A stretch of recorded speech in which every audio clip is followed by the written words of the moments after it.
News 18 लोकमतवर आपण पाहताय मुलुख महाराष्ट्र। सगळ्यात आधी महत्त्वाच्या बातम्या। देवेंद्र फडणवीस यांच्या जपान दौऱ्यावरून आदित्य ठाकरे यांनी केलेल्या टीकेवरून राजकारण तापलंय। बालबुद्धीवर मी बोलणार नाही असं म्हणत देवेंद्र फडणवीस यांनी खोचक टीका केली आहे। वाघनखांच्या मुद्द्यावरून राजकीय वर्तुळात आरोप प्रत्यारोप सुरू आहेत। विरोधकांच्या टीकेवरून फडणवीसांचं मुनगंटीवार यांचा हल्लाबोल।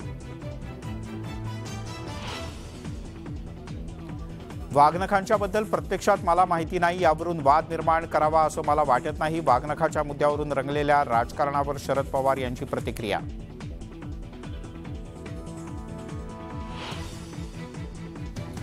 चिन्ह महत्त्वाचं नाही, लोकांचे विचार आणि चेहरा महत्त्वाचा। राष्ट्रवादीचा अध्यक्ष कोण हे सामान्य माणसाला माहिती आहे, शरद पवार यांचं आळंदीत वक्तव्य।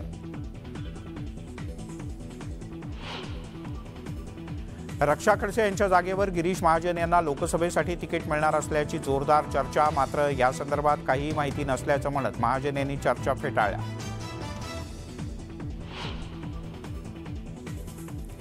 मराठ्यांनी भुजबळ यांना बळ देण्याचं काम करू नये। आरक्षणाच्या मुद्द्यावरून जरांगे पाटील यांचा छगन भुजबळ यांच्यावर थेट निशाणा। टीकेमुळे नवा वाद उफाळण्याची शक्यता।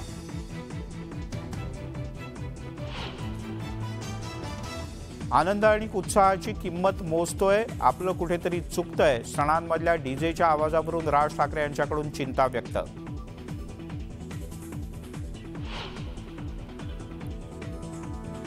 गिरगाव चौपाटीवरच्या स्वच्छता मोहिमेत मुख्यमंत्री एकनाथ शिंदेंचा सहभाग, तर शिवडीच्या किल्ल्यावर उपमुख्यमंत्री देवेंद्र फडणवीस यांनी केली स्वच्छता।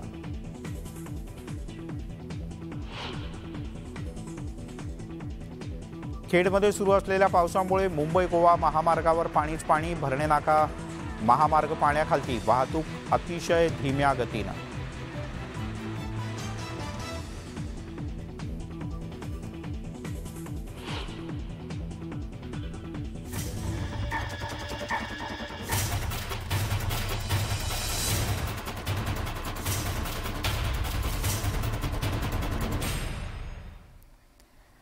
आणि बातम्यांचा वेगवान आढावा मुलुख महाराष्ट्र। पण त्यापूर्वी एक ब्रेकिंग न्यूज हाती येते। पुण्यातल्या विजय ढुमे खून प्रकरणाचा उलगडा झाल्याचं कळतंय। अनैतिक संबंधातून प्रेयसीनं ही हत्या केल्याचं समोर येतंय। दुसऱ्या प्रियकराच्या मदतीनं ही हत्या करण्यात आल्याचं प्राथमिक तपासातून आता समोर आलं आहे। 36 तासात आरोपीला गजाआड करण्यातही पोलिसांना यश मिळालंय। चंद्रकांत फुंदे आपले प्रतिनिधी आपल्यासोबत आहेत। चंद्रकांत, काय अधिक माहिती आहे? हे जो खून होता याचा तपास लावणं पोलिसांसमोरचं अतिशय कडवं आव्हान होतं, कारण हा जो आरोपी ज्याचा खून झाला तेव्हा तो लाईन बॉय होता, म्हणजे पोलीस लाईन मध्ये वाढलेला। नंतर गैरसंगतीमुळे अक्षरशः गुन्हेगाराशी संबंध, लायझनिंग, पोलिसांशी संबंध, काही नेत्यांशी संबंध, म्हणजे थोडक्यात अंडरवर्ल्डशी संबंधित त्या मोरख्यासोबत काही गुंडांसोबत त्याचे फोटो असायचे। त्यामुळे असं वाटलं पोलिसांना कुठलं काही जमिनीच्या व्यवहारात याचा खून झाला की काय, त्यामुळे अगोदर तसाही तपास झाला। पण जेव्हा सगळे 60-70 किलोमीटर पर्यंत सगळे फुटेज तपासले, म्हणजे 60-70 फुटेज तपासले सीसीटीव्ही, तेव्हा याची जुनी प्रेयसी जी आता त्यासोबत नाहीये, क्रिकेटवाल्याला राहायची, ती एका फोनवरती बोलताना आढळून आली। संशयाची सुई तिकडं पोलिसांची वळवली, तिचं इंट्रोगेशन केलं अगदी डीसीपी पासून PSI पर्यंत। तेव्हा तिच्या बोलण्यातनं एक कुठंतरी धागेदोरे मिळत गेले। ती सुरुवातीला खोटं बोलत होती, पण जेव्हा तिची कसून चौकशी केली तेव्हा तिने तो त्रास देत होता, म्हणून त्याच्या नवीन प्रियकराकरवी त्याचा खून घडून आणला, त्याचं षडयंत्र असलं। विशेष म्हणजे हे जे खुनी आहेत ही साधी पोरं आहेत, गावाकडली नात्यातली मुलं आहेत, त्यांनी मिळून हा खून घडून आणला। हे किती भयानक आहे। ज्या मुलांवर कुठलीही केस नाही, हे मुलं एवढं निकरूनपणे याचा खून करतात, हेच खूप भयानक आहे। म्हणजे सुरुवातीला वाटलं होतं गँगवॉर मधनं झालंय, पण हे प्रेयसीच्या वादातनं झालेलं आहे। ठीक आहे चंद्रकांत, तुर्तास धन्यवाद या माहितीबद्दल। आणि आता घेऊयात बातम्यांचा वेगवान आढावा। महाराष्ट्रामध्ये आणली जाणारी वाघनखं छत्रपती शिवाजी महाराज यांनी वापरलेली आहेत की केवळ शिवकालीन आहेत, याबद्दल राज्य सरकारनं खुलासा करावा असं आदित्य ठाकरे यांनी म्हटलंय। तर हे शस्त्र किती वर्षांसाठी महाराष्ट्रात आणणार आहे याबद्दलची माहिती सुद्धा सरकारने जाहीर करावी असंही आदित्य ठाकरे म्हणाले। आमदार शहाजी बापू पाटील यांनी आदित्य ठाकरे यांच्यावर हल्ला चढवलाय। आदित्य ठाकरे यांनी वाघनखं खरी की खोटी याबद्दल चर्चा करू नये, वाघनखं ही छत्रपती शिवाजी महाराज यांचीच आहेत, त्यावर ब्र काढू नये असं म्हणत त्यांच्यावर सडकून टीका केली। शिवसेनेचा खरा वाघ एकनाथ शिंदे असल्याचं सांगत त्यांनी ठाकरेंना डिवचलाय। वाघनखांच्या संदर्भात आक्षेप घेणं चूक असून शिवरायांच्याबद्दल काय भावना आहेत हे समोर आल्याची टीका आमदार बच्चू कडू यांनी केली। दरम्यान आगामी निवडणुकीत 10 ते 15 जागांची तयारी करत असून महायुतीत जागा मिळाल्या तर ठीक, अन्यथा स्वतंत्र निवडणूक लढवण्याचा इशाराही त्यांनी दिलाय।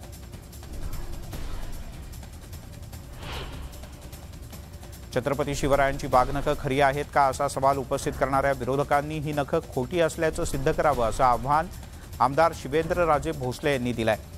ज्या गोष्टींच्या सोबत मराठी माणसाची अस्मिता जोडली गेली त्याचं राजकारण करू नका असा सल्लाही त्यांनी दिला। लातूरमध्ये भाजयुमोकडून आदित्य ठाकरे यांच्या विरोधात निदर्शनं करण्यात आली। छत्रपती शिवरायांच्या वाघनखांच्या संदर्भातल्या विधानामुळे भावना दुखावल्याचा आरोप करत निषेध नोंदवण्यात आला। एकही परदेश दौरा स्वतःच्या पैशानं केला नाही, आयुष्य दुसऱ्याच्या पैशांवर काढलं, अशा लोकांनी फडणवीस यांच्या परदेश दौऱ्यावर बोलू नये अशी टीका आमदार नितेश राणे यांनी केली आहे। आदित्य ठाकरे यांच्यावर त्यांनी आसूड ओढलेत। फडणवीस यांच्या जपान दौऱ्यामुळे महाराष्ट्रात मोठी गुंतवणूक आल्याचंही नितेश राणे यांनी सांगितलं। मी आतापर्यंत किती चिन्हावर लढलो, त्यामुळे चिन्ह महत्त्वाचं नाही तर लोकांचे विचार आणि चेहरा महत्त्वाचा असतो असं शरद पवार यांनी म्हटलंय। राष्ट्रवादीचा अध्यक्ष कोण हे राज्यातल्या सामान्य लोकांना माहीत असल्याचंही त्यांनी नमूद केलं। राज्य सरकार शिक्षणासाठी अर्थसंकल्पात 1 लाख कोटींची तरतूद करतं, परंतु अलीकडच्या काळात अकॅडमीच्या पेवामुळे शाळा ओस पडू लागल्याचं वास्तव अजित पवार यांनी मांडलं। यासाठी 10वी आणि 12वी करता 50% गुण आणि बाकीचे गुण सीईटीद्वारे ठेवायचे असं केलं तर अकादमीला आळा बसेल असा उपायही त्यांनी सुचवला। नागपूर आणि धुळ्यातील सूतगिरणीवर आयकर विभागानं काही ठिकाणी धाडी घातल्या। यात सूतगिरण्या ठाकरे गट आणि काँग्रेस गटाच्या नेत्यांच्या निकटवर्तीयांच्या असल्याचं बोललं जातं। दरम्यान या कारवाईवरून विरोधी पक्षनेते विजय वडेट्टीवार यांनी संताप व्यक्त केला। भाजपच्या विरोधात जे गेले त्यांच्यावर वाटेल ती कारवाई केली जात असल्याचा आरोपही त्यांनी केलाय। बारी समाजाच्या राष्ट्रीय अधिवेशनात भाषणाचा प्रोटोकॉल चुकवल्यानं विरोधी पक्षनेते विजय वडेट्टीवार हे चांगलेच संतापल्याचं पाहायला मिळालं। प्रोटोकॉल चुकवत रावसाहेब दानवे यांनी विरोधी पक्षनेते विजय वडेट्टीवार यांचं भाषण आधी घेण्याचं सुचवलं होतं, त्यामुळे माझ्यानंतर जर तुम्ही भाषण करत असाल तर मी भाषण करतो असं म्हणत विजय वडेट्टीवार यांनी रावसाहेब दानवे यांच्यावर भर सभेत आसूड ओढले।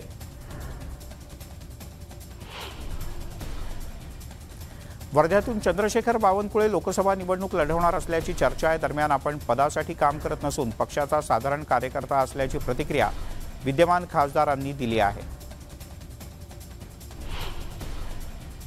चंद्रशेखर बावनकुळे वर्ध्यातून निवडणूक लढवणार असल्याच्या वावड्या उठवल्या जात असून पक्ष पातळीवर असा कोणताही निर्णय झालेला नसल्याचं स्पष्टीकरण भाजप जिल्हाध्यक्ष सुनील गफाड यांनी दिलंय। तर तडस यांनी जिल्ह्यात पक्ष संघटना मजबूत केल्याचा विश्वास भाजपचे नेते माधव कोटस्थाने यांनी व्यक्त केला। 16 आमदारांच्या अपात्रतेचा मुद्दा म्हणजे 302चा गुन्हा, अशा मोठ्या गुन्ह्यात लवकरात लवकर निकाल दिला जात नाही अशा शब्दात बच्चू कडू यांनी शिवसेनेला टोला लगावलाय। राज्यातील सरकारच्या पात्रतेवर विधानसभा अध्यक्षांनी सुनावणी घेऊन निकाल मात्र राखून ठेवला। या प्रकरणी त्यांनी नाराजी व्यक्त केली। धाराशिवच्या पाटील कुटुंबाला मंत्रिपद नवं नाही, तरीही त्यांना मंत्रिपदाची अपेक्षा आहे, त्यांना मंत्रिपद मिळावं म्हणून आम्ही शिफारस करू असा टोला शहाजी बापू पाटील यांनी लगावला। ते धाराशिवमध्ये बोलत होते। सांगलीत निवडणुका डोळ्यासमोर ठेवून काम करण्याची आमची वृत्ती नसल्याची टीका राष्ट्रवादीच्या रोहित पाटील यांनी खासदार संजय काका पाटील यांच्यावर केली। पुत्रप्रेमासाठी आमदार सुमन पाटील उपोषणाची नौटंकी करत असल्याची टीका संजय काका पाटील यांनी केली होती। लोकसभा आणि विधानसभा निवडणुका निर्धारित वेळेत होतील अशी माहिती मंत्री विजयकुमार गावित यांनी दिली आहे। या निवडणुकांच्या नंतर रखडलेल्या स्थानिक स्वराज्य संस्थांच्या निवडणुका सुद्धा होणार असल्याचं विजय गावित यांनी स्पष्ट केलं। नांदेडमध्ये मनोज जरांगे यांचं जंगी स्वागत करण्यात आलं। मराठवाड्यात कुणबी नोंदीचे 5000 पुरावे आढळल्यानं सरसकट प्रमाणपत्र देण्याची मागणी जरांगे यांनी केली।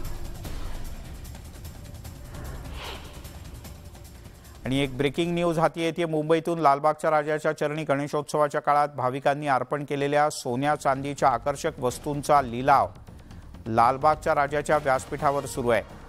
यामध्ये अनेक सोन्याच्या आणि चांदीच्या वस्तूंचा लिलाव होतोय। दरवर्षीप्रमाणे यावर्षी सुद्धा या लिलावात गणेश भक्त मोठ्या संख्येने सहभागी झाले आहेत।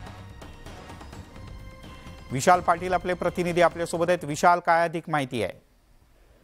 मिलिंद सर, दरवर्षी लालबागच्या राजाच्या चरणी जे सोन्या चांदीच्या वस्तू गणेश भक्तांकडनं चरणी अर्पित केल्या जातात त्या वस्तूंचा लिलाव आता लालबाग या ठिकाणी होताना आपल्याला पाहायला मिळतो। यावर्षी सुद्धा गणेश भक्तांनी या लिलावामध्ये मोठ्या संख्येनं उपस्थिती दर्शवलेली आहे आणि 2021 पासून लालबागच्या राजाला ज्या सोने आणि चांदीच्या वस्तू अर्पण केल्या होत्या या वस्तूंचा लिलाव सुरू झालेला आहे। आतापर्यंत 5 तोळ्याच्या सोन्याच्या हाराचा लिलावामध्ये विक्री जी आहे ही 3,36,330 रुपयाला झालेली आहे। अनेक चांदीच्या वस्तू सुद्धा या लिलावामध्ये विक्री होताना पाहायला मिळतात। ती दरवर्षीपेक्षा यावर्षी गणेश भक्तांचा उत्साह सुद्धा आणि या लिलावामध्ये विक्रीचा सहभाग जो आहे हा अधिकचा असणं आपल्याला पाहायला मिळतो। त्यामुळे लालबागच्या राजाच्या व्यासपीठावरती हा लिलावाला जी आहे ही काही वेळापासून सुरुवात झालेली आहे। मिलिंद सर, विशाल, तुर्तास धन्यवाद या माहितीबद्दल। आणि आता आणखीन काही महत्त्वाच्या बातम्यांचा वेगवान आढावा। शाळेला दिलेला संगणक आणि साहित्याचा वापर विद्यार्थ्यांकरताच करा, मुख्याध्यापकांच्या घरी किंवा स्वतःकरता नको अशी तंबी उपमुख्यमंत्री अजित पवार यांनी दिली आहे। बारामतीमधल्या एका कार्यक्रमात ते बोलत होते।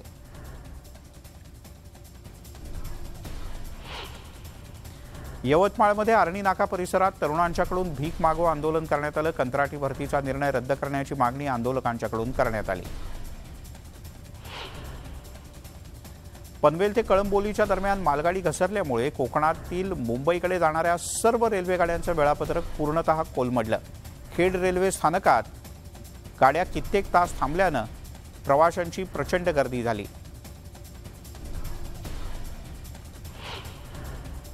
पुणे मुंबई एक्सप्रेसवेवर वाहतुकीचा वेग चांगलाच मंदावला आहे। सलग सुट्ट्यांमुळे मोठ्या प्रमाणात लोक मुंबईच्या बाहेर जात आहेत, तर गणेशोत्सवाच्या नंतर काही जण मुंबईकडे परत येत आहेत। त्यामुळे दोन्ही बाजूच्या वाहतुकीवर त्याचा परिणाम झाला आहे। रत्नागिरीत भरणे नाका इथे मुंबई गोवा महामार्गावर एकेरी वाहतूक सुरू झाली आहे। मुसळधार पावसामुळे रस्त्यावर जवळपास गुडघाभर पाणी साचल्यानं वाहतुकीवर परिणाम झाला होता। प्रशासनाच्या अथक प्रयत्नानंतर वाहतूक हळूहळू सुरू झाली आहे। ढगफुटी सदृश पावसामुळे दापोलीतल्या केळशी गावावर दरड कोसळण्याचा धोका निर्माण झाला। यामुळे नवानगर वस्तीतील सुमारे 50 घरांना तातडीनं स्थलांतरित करण्याचे आदेश प्रशासनानं दिलेत। दरम्यान ग्रामस्थांमध्ये भीतीचं वातावरण आहे। रत्नागिरी जिल्ह्यातील निवळी घाटातून एकेरी वाहतूक सुरू झाली। घाटातील दरड हटवण्याचं काम युद्धपातळीवर सुरू आहे। दरड कोसळल्यानं घाटात वाहनांच्या लांबच लांब रांगा लागल्या होत्या। अखेर पोलिसांनी एकेरी वाहतूक सुरू केली आहे। नंदुरबारमध्ये धडगाव तालुक्यातील 3 समाळ घाटात दरड कोसळली, त्यामुळे 4 गावांचा संपर्क तुटला। वाहतूक ठप्प झाल्यानं ग्रामस्थांना पायपीट करावी लागते। माथेरानच्या घाटात दुपारच्या वेळेला धुक्याची चादर पसरल्याचं पाहायला मिळालं। धुकं इतकं दाट होतं की समोरचा रस्ता सुद्धा नीट दिसत नव्हता। दुसरीकडे पर्यटकांनी मात्र या धुक्याचा मनमुराद आनंद लुटला।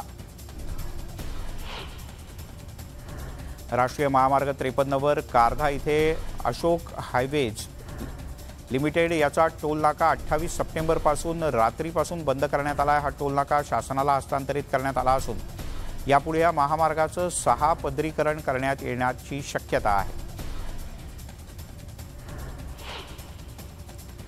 अहमदनगरच्या कर्जत तालुक्यातील बाबळगाव खालसा इथे स्मशानभूमीच नाही। गेल्या अनेक वर्षांपासून मागणी करून सुद्धा प्रशासनाकडून दुर्लक्ष केलं जात असल्याचा आरोप ग्रामस्थांनी केला आहे। जागतिक पर्यटन स्थळ असलेल्या ऐतिहासिक जंजिरा किल्ला आजपासून पर्यटकांच्या करता पुन्हा खुला करण्यात आला। पर्यटकांच्या आगमनामुळे स्थानिकांना रोजगार उपलब्ध होणार असून व्यावसायिकांची आर्थिक परिस्थिती भक्कम व्हायला मदत होईल। मेळघाटातील आदिवासी मुलींना प्रकल्प कार्यालयाच्याकडून रिसोडमधल्या नामांकित शाळेत प्रवेश देण्यात आला होता, मात्र किरकोळ कारणावरून या विद्यार्थिनींना मारहाण करत शाळेतून हाकलून देण्यात आलं। आमदार पटेल यांनी या प्रकरणाची दखल घेतली असून विद्यार्थिनींची व्यवस्था तातडीनं वसतिगृहात करण्यात आली आहे। खामगावमध्ये जलंब नाका परिसरात डॉक्टर सदानंद इंगळे यांच्या हॉस्पिटलमध्ये रुग्णाच्या नातेवाईकांनी मोठा राडा केला। प्रसूतीसाठी महिलेला रुग्णालयात दाखल करण्यात आलं होतं, मात्र उपचारादरम्यान महिलेचा मृत्यू झाला। या प्रकरणी पोलिसांच्याकडून अधिक तपास सुरू आहे। शहापूरच्या पटकी चापाडा इथे एका महिलेची रस्त्यातच प्रसूती झाल्याची घटना घडली आहे। रस्त्याच्या अभावी या महिलेला डोलीतून दवाखान्यात नेलं जात होतं, मात्र तिला प्रसूती वेदना झाल्यानं रस्त्यातच तिनं गोंडस बाळाला जन्म दिला। मुख्यमंत्री ग्रामसडक योजनेच्या मार्फत 30 नोव्हेंबर 2018 रोजी हा रस्ता मंजूर झाला, मात्र अद्याप त्याचं काम सुरू झालेलं नाही। नाशिकच्या घोटी टोल नाक्यावर आदिवासी संघटनांनी जोरदार निदर्शनं केली। आदिवासी आरक्षणात इतर कोणालाही आरक्षण देऊ नये अशी मागणी करत हे आंदोलन करण्यात आलं। या आंदोलनामुळे मुंबई नाशिक महामार्गावरची वाहतूक काही काळ पूर्णतः ठप्प झाली होती। कंत्राटी तहसीलदार नियुक्तीच्या संदर्भातली जाहिरात तात्काळ रद्द करा असे आदेश महसूल मंत्री राधाकृष्ण विखे पाटील यांनी दिले आहेत। जळगावच्या जिल्हाधिकाऱ्यांना हे आदेश देण्यात आले। कंत्राटी पद्धतीनं तहसीलदारांची पदं भरण्याचं शासनाचं कोणतेही धोरण नसल्याचा खुलासा त्यांनी केला आहे।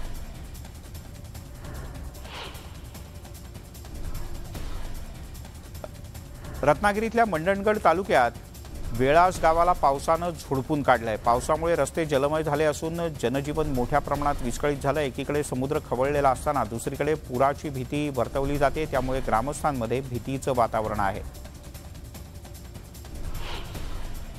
कोकण किनारपट्टी भागात ऑरेंज अलर्ट जारी करण्यात आला आहे। दरम्यान प्रशासनाच्याकडून नागरिकांना खबरदारीचा इशारा देण्यात आला। त्यासोबतच मासेमारीसाठी समुद्रात न जाण्याचं आवाहन सुद्धा करण्यात आलंय।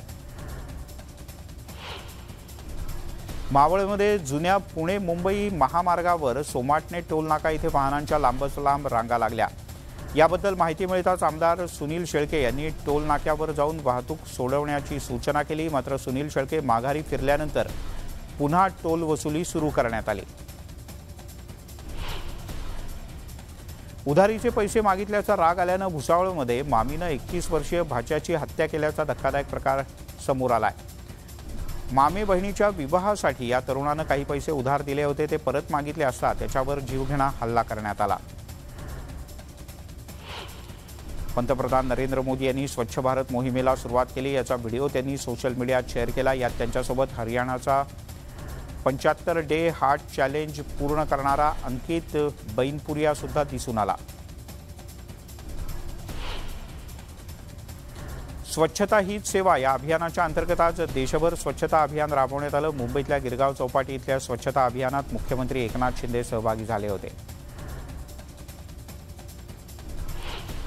महात्मा गांधी जयंतीच्या निमित्तानं देशभरात स्वच्छता अभियान राबवलं जात आहे। मुंबईतल्या शिवडी इथल्या किल्ल्यावर आयोजित स्वच्छता मोहिमेत उपमुख्यमंत्री देवेंद्र फडणवीस आणि विधानसभेचे अध्यक्ष राहुल नार्वेकर सहभागी झाले। भिवंडीमध्ये स्वच्छता अभियान राबवण्यात आलं। यावेळेला केंद्रीय मंत्री कपिल पाटील रस्त्यावर उतरल्याचं पाहायला मिळालं।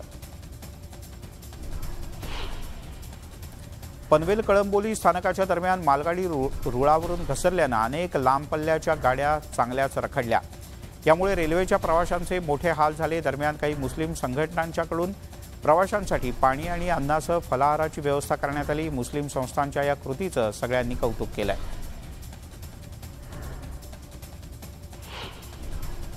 सलग सुट्ट्यांमुळे शिर्डीत भाविकांची प्रचंड गर्दी झाली। साई भक्तांच्या गर्दीमुळे मंदिराच्या दर्शन रांगा तुडुंब भरल्या होत्या। साईनगरी गजबजल्याचंही पाहायला मिळालं।